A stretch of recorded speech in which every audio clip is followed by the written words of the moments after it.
उन्वान रामो और नेक दिल बाबा। कभी कभी हम कहानियों में छोटे छोटे गांव देखते हैं। ऐसे ही एक गांव में एक बहुत गरीब घराना रहता था।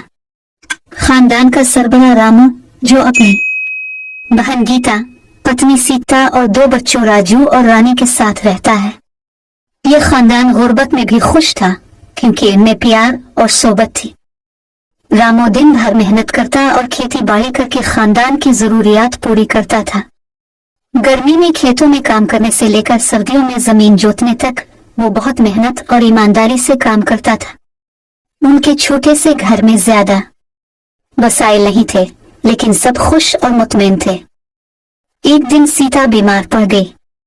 रामू ने कितनी ही कोशिश की, बड़े डॉक्टर से चेकअप करवाया, लेकिन इसकी तबीयत रोज ब रोज खराब होती चली गई।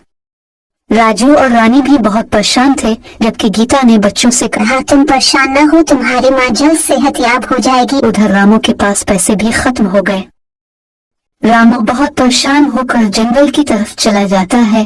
वो एक दरख्त के नीचे नाउम्मीद होकर बैठ जाता है कि इतने में एक नेक बाबा आते हैं और कहते हैं, क्या हुआ बच्चे? रामू कहता है, बाबा मेरी पत्नी बहुत बीमार है। बाबा ने कहा बच्चे परेशान ना हो, तुम ये फल अपनी पत्नी को दो, वो ठीक हो जाएगी।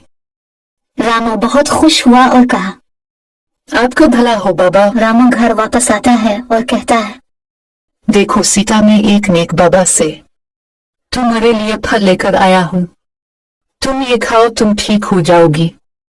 रामू की पत्नी ने वो फल खाया तो वो सेहतमंद हो गई। रामू ने दिल में बाबा का शुक्रिया अदा किया। इस दिन के बाद रामू और उसके घर वाले सब खुशी खुशी रहने लगे और रामू पहले से ज्यादा मेहनत करके घर की जरूरियात को पूरा करने लगा।